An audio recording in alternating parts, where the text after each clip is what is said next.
O mundo está a mudar rapidamente e sem pedir licença. As tensões geopolíticas escalam, as democracias armam-se, as nações disputam dados, recursos, céus e oceanos. A estabilidade tornou-se numa miragem. E no centro deste novo jogo de poder emerge uma força tecnológica discreta, mas implacável. Uma empresa que não é apenas uma fornecedora de defesa. É um pilar silencioso de soberania, inovação e futuro. E hoje vamos dissecar o seu modelo de negócio, compreender a sua presença nas diferentes geografias e perceber porque é que a Kongsberg pode ser uma das oportunidades mais impactantes da próxima década. Estás preparado? Vamos a isso.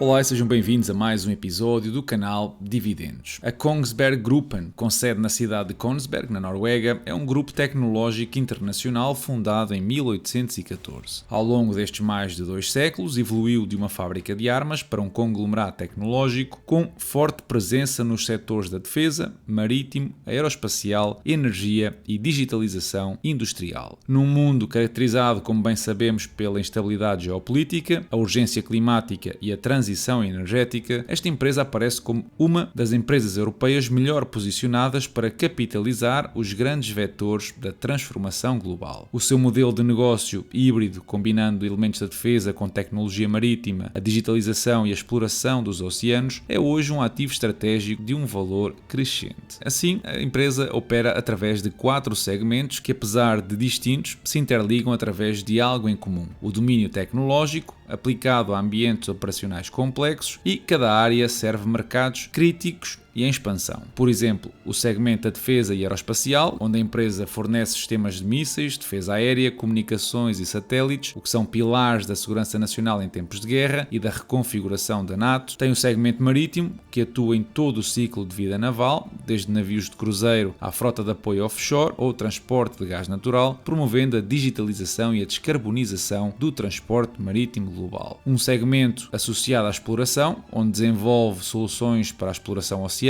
monitorização ambiental, a pesca sustentável e a vigilância subaquática. São áreas-chave no combate quer às alterações climáticas, quer na proteção dos recursos marinhos. E por fim, o segmento digital, onde a empresa vende software industrial que converte dados das operações em decisões inteligentes para energia, renováveis e operações marítimas, posicionando a empresa também aqui no segmento da eficiência baseada em inteligência artificial. Esta estrutura garante então uma resiliência excepcional a choques externos, permitindo à empresa capturar valor quer em setores cíclicos, como o marítimo, quer setores anticíclicos, como é o caso da defesa. Reparem como, à exceção do segmento digital, desde 2021 que a empresa tem apresentado receitas crescentes e lucros operativos crescentes nos setores-chave do negócio. É visível ainda o impacto nas ordens recebidas em 2024 para o segmento da defesa, com a tal instabilidade geopolítica cada vez maior e a decisão da Europa em aumentar a despesa na defesa. Cada um destes segmentos apresenta divisões internas orientadas a linhas de negócio distintas. Por exemplo, o segmento marítimo opera desde soluções de energia, automação, controlo, propulsão ou até serviços de apoio técnico ou manutenção. O segmento da defesa, por exemplo, subdivide-se em sistemas de defesa, como os NASAMS, usados na Ucrânia, aeroestruturas com produtos para os F-35 ou uma divisão apenas orientada a mísseis. E eu percebo que até agora podem existir aqui algumas objeções morais ou éticas de investir numa empresa como esta, mas eu ainda não falei, por exemplo, do segmento da exploração, onde as divisões aqui são de tecnologias de navegação, mapeamento dos oceanos, robôs autónomos subaquáticos, sendo estes as joias da coroa mais orientados para o futuro. No entanto, no que toca ao impacto ou preponderância de cada segmento nos lucros da Kongsberg, vemos que claramente o segmento marítimo e o da defesa são quem metem o pão na mesa. Este segmento de exploração ainda consegue pouco mais de 650 milhões de coroas norueguesas e uma coroa anda na casa dos 8 cêntimos do euro, portanto estamos a falar ali de 54 milhões de euros no ano passado. No total, foram 48 mil milhões de receita, que se traduziram no lucro operativo de 6,5 mil milhões, ou, se quisermos, uma margem operativa de 13%.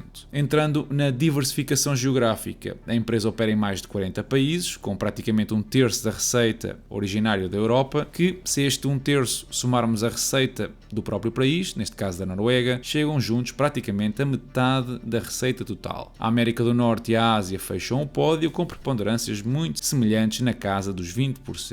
A Kongsberg tem também um backlog de ordens considerável, isto é, ordens que já recebeu, mas que ainda não começou a produzir, sobretudo para os segmentos da defesa, como seria mais ou menos expectável, e para o marítimo. Olhando para 2024, este backlog cresceu 44%, uma brutalidade, e reparem como quer a receita, quer o lucro operativo, quer as margens, tudo apresenta uma trajetória ascendente desde 2022. Devem saber também que a empresa paga um dividendo anual e que desde 2019 tem acrescentado um valor especial, totalizando 22 NOKs, ou coroas norueguesas, em 2024. Interessante ver ali um declínio do dividendo entre 2015 e 2019, mas já vamos olhar para o histórico desta empresa. Eu quero chamar a vossa atenção porque no próximo dia 2 de junho a Kongsberg vai fazer um stock split de 5-1, ou seja, cada ação ao dia de hoje vai representar 5 ações a partir desse dia. O impacto disto nos fundamentos da empresa é zero, mas é bom que estejam atentos, não vão depois disparados a comprar ações só porque o preço caiu, entre aspas, 80%. Os lucros de 2024 foram de 5 mil milhões de NOK, um crescimento de 50% face a 2023, é impressionante, e no que toca à posição financeira da empresa, vemos 14 mil milhões de dinheiro em caixa, uma componente de goodwill e intangível muito modesta, face aos ativos totais, e vemos ativos superiores aos passivos, com uma dívida praticamente metade do valor da liquidez ou do dinheiro em caixa que vos mostrei. Esta dívida não é muito relevante, apesar das taxas de juros estarem entre os 3% a 6%, a maioria dos pagamentos até são dos leasings operativos, o que, e eu assumo que este tema é debatível, eu não considero dívida. Já nos fluxos de caixa, vemos um salto tremendo nos fluxos de caixa operativos, derivado de uma entrada ali designada Change in Customer Contracts. Isto na prática significa receitas diferidas, ou dinheiro que já entrou no ano passado, mas para o qual ainda não foram entregues produtos ou serviços. E isto é importante porque, a menos que o backlog de ordens vá crescendo recorrentemente, este valor vai no futuro deprimir os fluxos de caixa operativos. Ainda assim, este ano a empresa fez mais de 11 mil milhões de fluxos de caixa livres, um valor quase 4 vezes superior aos 3 mil milhões de 2023. Como os dividendos ocupam apenas 2 mil milhões, o que o ano passado era um payout de 60%, este ano desceu muitíssimo para um terço disso. Dito isto, está na altura de inspecionar o passado da empresa e ver até que ponto é que esta tendência positiva que ela traz desde 2022 tem algum fundamento ou é algo mais passageiro. E bem à nossa frente vemos uma receita que teve um período difícil entre 2015 até 2018. Um período de contração no número das ordens, o backlog foi diminuindo e a empresa estagnou. Aliás, olhando para o EBITDA e para o lucro líquido, vocês veem isso mesmo, uma estagnação durante 4 anos. Em 2019, a empresa reestruturou as operações, comprou uma participação numa empresa finlandesa, a Patria, e desde então tem crescido muito à conta dos dois segmentos que vimos inicialmente. Apresentou crescimentos de 11% ao ano na receita, 18% no EBITDA e 21% nos lucros líquidos, mas estes crescimentos parecem insustentáveis. Apesar de eu ainda acreditar que, por exemplo, as margens operativa e a margem líquida possam melhorar até aos 15% e 13% respectivamente.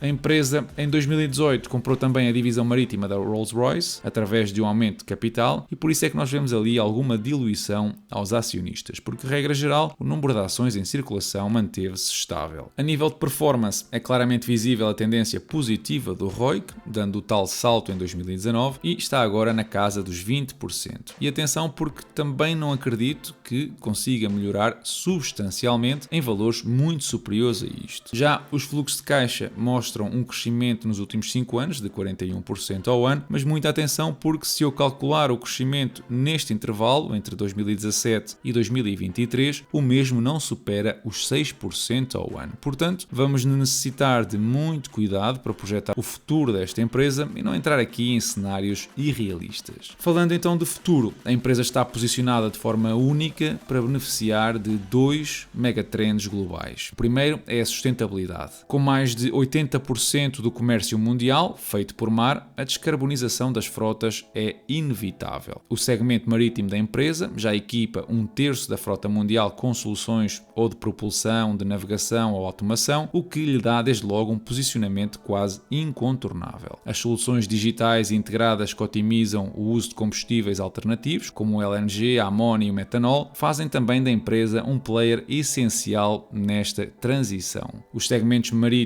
e de exploração são peças-chave numa transformação deste tipo. A crescente valorização dos oceanos como fonte de energia, seja através de eólicas offshore, através da pesca e do conhecimento, com a pesquisa climática, impulsionam o crescimento desta empresa, cujas soluções são tecnicamente superiores e críticas para o ambiente. Os governos e organizações internacionais estão cada vez mais a investir em tecnologias de mapeamento, de monitorização ambiental e controlo da biodiversidade marinha, áreas onde esta empresa tem liderança tecnológica, desde sonares, drones subaquáticos ou sensores. O crescimento da energia eólica offshore e outras fontes renováveis no mar exige tecnologia avançada para a instalação do mesmo, para a monitorização e manutenção das infraestruturas marítimas, que é, digamos, outro ponto forte desta empresa. A segunda megatrend global é algo que estamos a viver atualmente e diz respeito à segurança e à defesa. O cenário geopolítico atual impulsiona estes investimentos e a Kongsberg tem já o tal backlog com uma carteira recorde de ordens. Aqui espera-se um forte crescimento ou procura de clientes da NATO e de países aliados. O conflito da Ucrânia, a possível expansão da NATO e os compromissos com o aumento de gastos por parte de países como a Alemanha, a Polónia e a própria Noruega colocam esta empresa na linha da frente como fornecedora estratégica de tecnologias críticas. Uma dessas tecnologias é um sistema como o NASAMS, que já é usado com eficácia na Ucrânia, o que acaba por solidificar a reputação internacional da Kongsberg. Nesta megatrend também cresce ainda o foco naquilo que é a monitorização das fronteiras marítimas, o combate à pesca ilegal e a proteção de infraestruturas submarinas, como os cabos de empresas como a Google e outras, os gasodutos, entre muitos outros. Assim que a Kongsberg atira um número de receita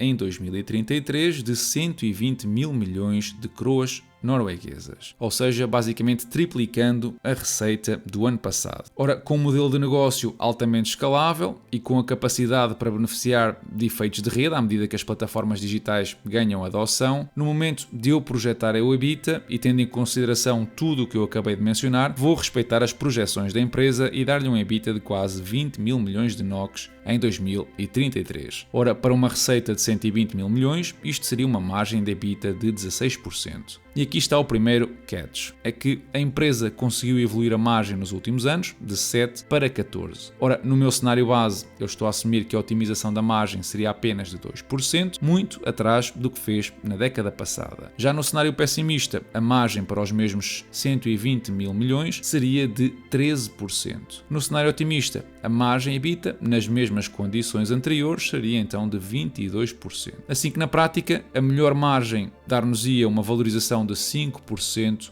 ao ano. Também devem prestar atenção ao múltiplo que eu estou a usar, porque reparem como normalmente a indústria da defesa é avaliada ali à volta de múltiplos entre as 12 ou 13 vezes o EBITDA, e no caso de duas empresas europeias, como são a Kongsberg e outra, depois do anúncio do pacotão de 800 mil milhões de euros, estas duas empresas dispararam para múltiplos de 30 vezes. Ora, eu sou um bocado mais modesto nesta projeção e, portanto, aponto para um regresso à média, porque, na minha opinião, a Europa não vai perpetuamente gastar este pacotão em defesa todos os anos. Projetando os fluxos de caixa dos acionistas, o meu ponto de partida vai ser metade do valor que ela conseguiu o ano passado e vou usar crescimentos na mesma ordem de grandeza do EBITDA. Isto significa que em 2034, para o mesmo número de ações de hoje, a Kongsberg deveria apresentar fluxo de caixa na casa dos 17 mil milhões de NOK. Ora, para uma margem de 15%, isto colocaria a receita ali perto dos 113 mil milhões, ligeiramente abaixo daquilo que a empresa estava a projetar. Agora, vejam lá qual é o resultado desta projeção em termos de valor intrínseco. Estamos a falar de 830 NOK por ação. E atualmente o mercado aponta para o dobro. Mesmo a minha projeção mais otimista, que aponta ali para 1000 NOK por ação, com um crescimento de 14%, fica atrás daquilo que o mercado estima para esta empresa. Assim que, a estes valores, a assimetria de risco parece-me evidente. Eu já nem falo nos múltiplos preço-benefício, que estão acima das 40 vezes, mas, infelizmente, apesar de eu gostar imenso desta empresa, acreditar que tem um potencial tremendo, vou ter de ser paciente para abrir uma posição, porque estes valores é, na minha opinião, impossível. E é impossível mesmo a Kongsberg não sendo uma empresa só de defesa, nem sendo apenas um fornecedor de tecnologia marítima. É uma plataforma tecnológica multifacetada, com soluções alinhadas com dois dos maiores desafios do nosso tempo: a segurança global e a sustentabilidade ambiental. Mas, de qualquer forma, eu gostava de conhecer a tua opinião sobre a empresa, assim que passa pela caixa de comentários e partilha o teu bitite. Os principais índices mundiais tiveram uma semana muito positiva, com ganhos substanciais acima dos 3% e de forma quase sincronizada. É como se de repente os mercados deixassem de estar preocupados com a questão das tarifas impostas pelos Estados Unidos. De facto, a Alemanha atualizou as projeções económicas para zero crescimento este ano à boleia das tais tarifas, o que é, na minha opinião, um sinal de que o problema está longe de estar resolvido. É que, a estas alturas, o presidente americano diz uma coisa e a embaixada chinesa, no outro dia, contradiz o mesmo. Algo que até foi corroborado pelos franceses, que dizem que a Europa está muito longe de um acordo com os americanos. Ora, a própria Fed, através de um governador, já veio alertar de que quando terminar a suspensão das tarifas e as mesmas forem repostas, é muito provável que isto tenha um impacto significativo no mercado de trabalho, o que forçaria a mão da Fed a baixar as taxas de juros. Portanto, esta ligeira ascensão do mercado parece-me, na minha opinião, algo precipitada. Numa notícia totalmente descorrelacionada, o presidente do Fórum Económico Mundial, o Klaus Schwab, demitiu-se esta semana, no que foi uma decisão rodeada de escândalos. Por um lado, parece que o presidente tomou a decisão depois de uma carta de um denunciante anónimo ter revelado manipulação num índice da competitividade do fórum, mas não só. As acusações são de que também usava dinheiro da organização para pagar massagens em hotéis e a esposa tinha também um esquema de reuniões para justificar viagens a locais de luxo. Por agora, são tudo alegações que estão a ser investigadas, mas quando alguém abandona assim de repente o cargo, é uma clara forma de retirar mediatismo do tema e dessa maneira forçar a que caia no esquecimento. No que toca ao portfólio, vimos uma subida de dividendo por parte da Alphabet em 5% e outra por parte da Philips 66 em 4%. Eu também aproveitei esta semana para reforçar a minha posição na Comcast, uma posição mais especulativa de cerca de 1% do meu portfólio, numa empresa que tem uma parte do negócio em claro declínio, o serviço residencial, mas que cobra essa tendência com os segmentos de mídia, onde tem serviço de streaming, como o Peacock, que está a crescer bem, e o segmento de parque de diversões, que continua a expandir em diferentes geografias. Se querem entender bem o potencial destas operações, passam pelo Patreon, onde tens uma análise exclusiva à empresa e onde eu partilho as minhas razões e lógica por detrás de cada compra ou reforço em tempo real. Esta semana vai ser uma semana também muito importante para os mercados, já que muitas das grandes empresas vão apresentar resultados, pelo que será de esperar, na minha opinião, alguma volatilidade em nomes pontuais. O portfólio, esse fechou a semana nos 41% de valorização e conseguiu arrecadar mais de $70 em dividendos neste mês de abril. E é tudo por hoje. Apoia o canal deixando o teu like. Se gostaste do episódio, segue-me no Insta, onde eu subo conteúdo diferente, e passa pelo Patreon, onde tens mais de 74 análises exclusivas como a que viste no episódio de hoje. Da minha parte, eu desejo-vos uma excelente semana e bons investimentos.